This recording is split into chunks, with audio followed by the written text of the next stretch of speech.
तो गाइस आ गई मैं पढ़ने और घर का एंड बाहर का कुछ वर्क किया एंड पढ़ने बैठ गई थी, लेकिन इसके पहले भी पढ़ रही थी मैं। जैसा कि मैं आपको बता देती हूँ कि पहले तो मैंने फ़ोन से पढ़ लिया, देन उसके बाद मैं अब अपनी कॉपी यानी कि नोट्स को रिवाइज़ कर रही थी। लगभग चौथी से पाँचवीं बार इस कॉपी को रिवाइज़ कर रही हूँ भाई। ये मत समझिएगा, क्योंकि मैं टाइम टेबल बनाई हूँ, उसी के हिसाब से मेरा रिवीजन होता रहता है। लेकिन क्या होता है, अभी बाद में ज़रूर देख लेना कि भाई बारिश तो आज खूब कस के होगी भाई। जहाँ पर बैठी हूँ ना, वहाँ पर ज़रूर बारिश आएगी। और जानते हो कि मेरा मन जहाँ पर करता है मैं चल देती हूँ, अपना मेज उठाती हूँ एंड कॉपी बुक्स पेन और वहाँ बैठ जाती हूँ। चाहे मेज वो मेरे सामने एंड मेरी मम्मी मुझसे बात कर रही थी, मेरा भाई एंड मेरी मदर वहाँ पर बैठी हैं, कुछ कहती हैं तो उनसे भी हाँ हाँ भर लेती हूँ। देन घर वाले भी साथ रहते हैं हमेशा मेरे साथ, और घर वालों का भरोसा मेरे ऊपर बना रहता है, तो मैं भी उनके भरोसे को तोड़ना नहीं चाहती हूँ। देन जैसा कि बता देती हूँ कि आज मेरा थोड़ा लेट हो गया, क्योंकि घर पे थी अकेली तो सारा काम मुझे करना पड़ा, और मेरी छोटी सिस्टर का स्कूल भी खुल गया है। तो स्कूल जब खुल गया तो वो भी चली गई सुबह सुबह, तो सारा काम मेरे सिर पर चकरा रहा। तो आज घर का सफाई भी कर रही थी, तो इसी वजह से लेट हो गया। भाई पढ़ ही रही थी, अभी मैं तो खाना भी नहीं खाई हूँ, और खाना अभी थोड़े देर के बाद खाऊंगी। क्यों खाऊंगी? क्योंकि अभी तो घर का सारा काम की और खाना खाऊंगी तुरंत। जानते हो भाई, सभी लोग की नींद लगने लगती है खाना खाने के बाद। तो मैं कही कि थोड़ा सा पढ़ लेती हूँ, फिर अभी मम्मी के साथ थोड़ा एंटरटेनमेंट करूँगी, और देन उसके बाद थोड़ा और वर्क पड़ जाएगा। उसके बाद मुझे गर्मी लग रही थी, बट मैंने अब भी मेरा बाल दर्द करने लगता है, खुद खुल जाता है। फिर मैं क्या करती हूँ, बाल को पीछे ही रहने देती हूँ। और मैं बता देती हूँ आपको, आज मैं कर रही थी अपनी पॉलिटी के कॉपी को रिवाइज। अभी मैं बता देती हूँ ना, यहाँ पर अभी मैं आपको बताऊँगी कि मैं बहुत छोटा छोटा चैप्टर बनाई हूँ, जो कि बहुत मेहनत लगा है, अभी आप देख ही सकते हैं। ठीक है, अभी भाई मैं क्या करती हूँ ना कि नीचे बैठ के ही पढ़ रही थी, क्योंकि नीचे बैठने वाला रखी हूँ, उसी पर बैठ रही थी। और यहाँ पर जो मुझे रीड करना होता है, कॉपी ले आई हूँ। मैं ये नहीं देखती कि मेरा अभी यूपीएससी की जो पेपर हैं 2026 में अभी लगभग 1 साल बाकी हैं, तो मैं ये नहीं देखती, बस अपनी मेहनत करती जाती हूँ।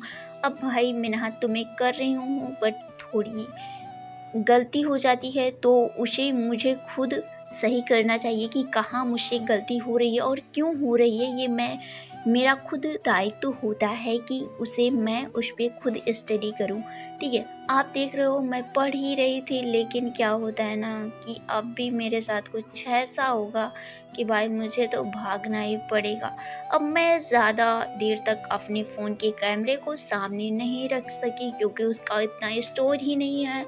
और अपने फ़ोन में मैं बहुत सारी ऐसी चीज़ भर के रखी हूँ, जिससे मेरे घर वाले भी मुझसे परेशान रहते हैं। सो मैं बता देती हूँ अपनी कुछ लाइफ के बारे में आपको, कि मैं देखो भाई पढ़ ही रही थी, लेकिन इसके पहले मेरी भी बात जान लो कि मैं ना घर का काम की एंड बाहर का काम की। उसके बाद मैं कुछ नहा धो के और बाल वाल सही करके आ गई थी पढ़ने, और जैसे ही बैठती हूँ ना भाई, 1 घंटे के बाद भगवान भी आ जाते हैं, और बारिश इस प्रकार से होने लगती है भाई कि मुझे तो गुस्सा भी लग भाई गया। मुझे लेकिन यहाँ मैंने पर कहा हँसी भी छोड़ो आ कोई जाती बात है और नहीं, हँस हमारे के ऊपर तो भी नहीं है। मम्मी मेरी से मम्मी बात देखो कर लेती मुझसे हूँ, बात लेकिन अपनी पढ़ाई चालू रहती है। और जैसा कि बता देती हूँ, मम्मी मेरे साथ रहती है और मुझसे कहती है कि बेटी कुछ पढ़ लो, कोई भी नौकरी पा जाओ। लेकिन मेरा सपना है भाई आईएएस बनने का, बट सोचती हूँ कोई ना कोई नौकरी मिल जाए। देखो मुझे मक्खी ना इतना परेशान करती है, या फिर मैं छत पे बैठ जाऊँ, या फिर सीढ़ी, या फिर नीचे बरामदे में बैठ के पढूँ। पता नहीं मक्खी मेरे पीछे मेरा कौन सा दुश्मनी ले रही है यार। इतना ज़्यादा परेशान करती है, इतना मुझे टॉर्चर करती है कि मुझे मन करता है ना कि इसे इतना मारूं। लेकिन भाई वही है कि उड़ जाती है, इसके पास 2 पंख लगा है, ये उड़ उड़ जाती है। सो कोई बात नहीं, मैं अपनी पढ़ाई में फिर से लग जाती हूँ। लेकिन भाई ये बता दूँ मैं आपको ना कि अपने लाइफ के बारे में बता रही थी, बट देख रहे हो किस प्रकार से मक्खी इतना ज़्यादा परेशान रख रही है मुझे कि मैं तो खुद परेशान हो गई हूँ इससे। बट कोई बात नहीं है। अब लाइफ के बारे में बताती हूँ कि मम्मी तो कहती है कोई नौकरी ले लो बेटा, बट मैंने तो कहा मुझे एक नौकरी मिलते ही मेरे हाथ से निकल गई। बट मैंने कहा कोई बात नहीं, तब से मेरे घर वाले मुझ पे बहुत ज़्यादा भरोसा करने लगे और मैं भी अपनी पढ़ाई को जम के करती हूँ। जैसा कि मैं बता देती हूँ, मुझे कल परसों में एक फॉर्म को और फिल कर देना है, बट अभी आप पूछोगे कि कौन से फॉर्म को फिल करना है।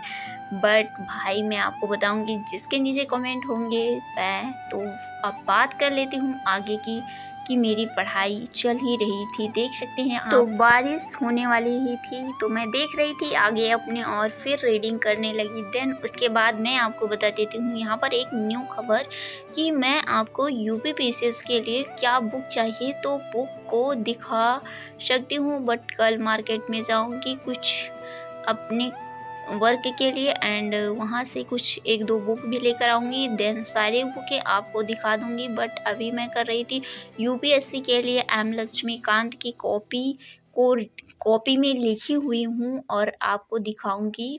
तो देख सकते हैं आप कि मैं रीड कर रही थी। इसमें लगभग मैंने 4 से 5 चैप्टर को रीड किया था। इतने समय से ज़्यादा लग गया था, बट वीडियो को कट कर दिया है। केवल 7 से 8 मिनट का ही वीडियो बन पाया, क्योंकि अब देख सकते हैं कि बारिश होने वाली थी, इसीलिए मैं बाद में खुद रीड की थी। देखो बता रही हूँ कि मेरा जो पेज दिखा रही हूँ उसमें मतलब कि 2 पेज दिख रहा है, तो उसमें मैंने लगभग 3 से 4 चैप्टर को एडजस्ट किया है। जैसा कि आप समझ सकते हो कि मैंने चैप्टर जो हमारा है वो कितना छोटा है और मैं उसी प्रकार से रीड करती हूँ, तो बहुत आसानी हो जाती है। एग्ज़ाम आता है तो बहुत जल्दी रिवाइज़ हो जाती है। तो अब तो वीडियो को एंड कर देती हूँ, लेकिन इसके बारे में बता देती हूँ कि जो कल वाला ब्लॉग रहेगा ये हमारा कुछ अलग होने वाला है। तो ब्लॉग ना होके कुछ न्यू खबर आपको बताऊँगी। तो आप देख सकते हैं बारिश आ ही गई थी, मैंने क्योंकि हाथ से साफ़ किया, बट अब यहाँ तो लेकर भागना ही पड़ेगा, बहुत कस के बारिश होने